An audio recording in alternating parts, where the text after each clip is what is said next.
Hey, what's up, everyone? Sam here from Modern Music Life. I'm here with the Balconies. Why don't you guys introduce yourselves? I'm Liam and I play the guitar.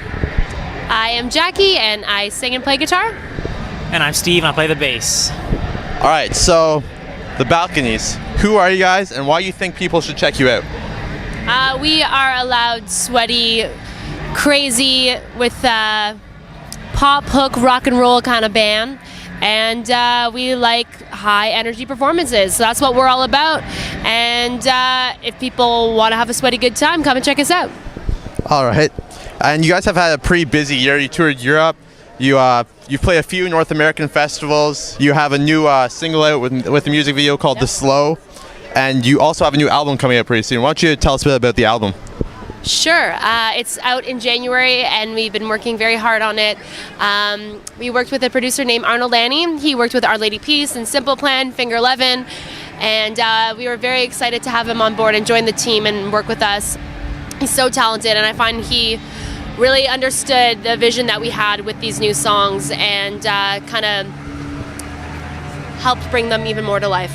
Okay. So it was very exciting, and yeah, it's been a very overwhelming and busy and exciting year all around, and we can't wait for the record to come out and tour the entire world and take over the planet. All right. And when writing new music... I think we're okay. No. Thanks, though. No, we're not today. Okay. Not today. Yeah. All right. When writing new music, where do your influences come from? Do you guys want to talk? Yeah, we like a lot of classic rock. We like all those great songwriters from the 60s and 70s and 80s and 90s, and we're just kind of influenced by bands that we think are good bands. We want to be a good band, and we're working really hard. Okay. Makes sense. We want to be a good band. Yeah. No, we want to. It's funny because I find a lot of the bands that we listen to, even though those songs were written, say, in the 70s or the 60s, they're still relevant today. And to me, a timeless piece of work that, a real song, a really good song will stand the test of time and will last forever. So our goal is to hopefully eventually achieve that and have, one or maybe 2, 3, 10 songs that will stand the test of time, that people will maybe listen to 20, 30, 40 years from now and say, yeah, that still is catchy, that's still a good song, and it's still relevant somehow. So. Okay. So when you guys are on tour, other than traveling, obviously, what do you like to do on your days off? We go bowling a lot. Yeah, we love bowling. The thing.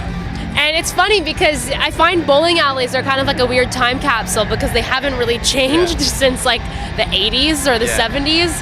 And it's just a really cheap, fun thing to do with your friends. Have a couple beers and play with some balls. Yeah. And we'll also go to the movies. We're big movie fanatics. Yeah. And yeah, I saw on your Facebook page there's a lot of pictures of you guys bowling. Yes, we are avid bowlers. All right. And how do you keep connected with your fans?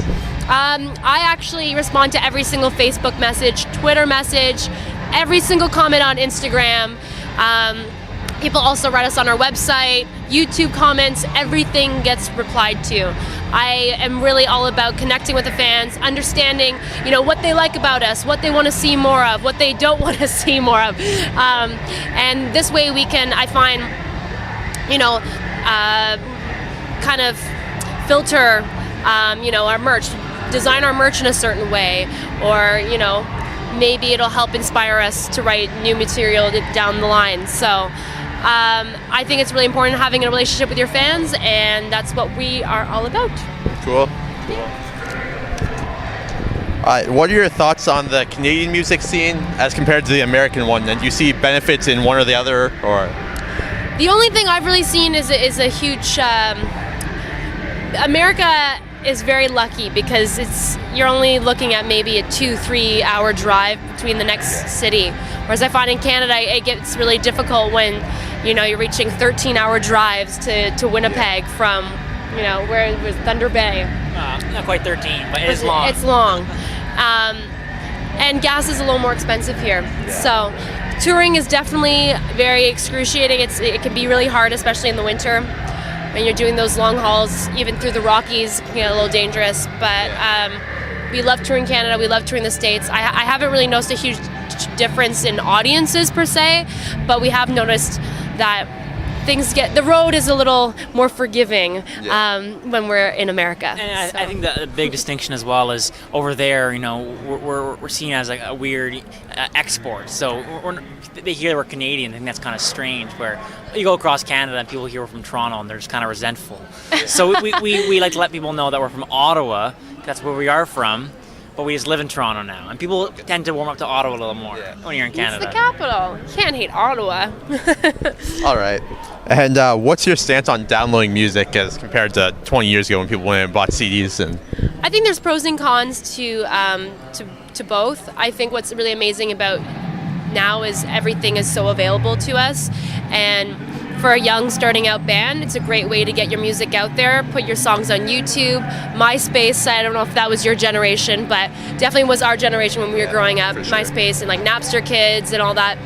And we just want people to hear our music, and we want people to come out to the shows. That to us is the most important thing. If you buy our record, that's awesome, and if you're like a huge fan and you want to know all the words and get the lyric book and all that, I think that's great. To me, that's what I loved about music as a kid.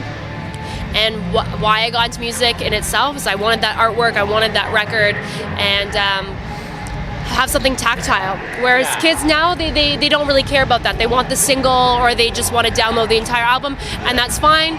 Either or, as long as you're coming out to the show, we don't care. Yeah, we're of the opinion that we'd rather you go home with a song in your pocket for free if you don't want to buy a CD. So we facilitate that. We give people free download cards of our newest songs. So I think it's the best way to do things. All right. And what is one band that you guys could play with that would kind of like make your career? Oh, lots. Lots. Joan Jett was the biggest one because when we were in Milwaukee last time, Joan Jett was there, and we were just like, oh, what we would do to play for her, like, oh. So that's a big one for us. Okay. Any others? I think opening for the Foo Fighters would be pretty badass. Yeah. Sorry, am I allowed to say that? That'd be really cool. That'd be really cool. Like. Yeah. All right. And what is your favorite show that you've ever played, or favorite city or anything? We played Zurich last year. Or I guess it was technically still this year. Early this year. It almost feels like forever ago. With Rival Sons in Zurich, and it was one of the best shows we've ever played. And we also, last weekend, we actually played with the Trews as an outdoor festival. Welland. Food and Wine Thank Festival. you. It was the Food and Wine Festival. And it was our first outdoor nighttime festival performance. Usually we're playing during the day because we're still a new band. But it was amazing because we got to play right before the Trews. The sun had just set, so we got all the cool lights on stage, and there were just thousands of people there, and it was very overwhelming and awesome. Sounds pretty sick. Super awesome. No complaints. All right. What are your plans for the rest of 2013 and into 2014?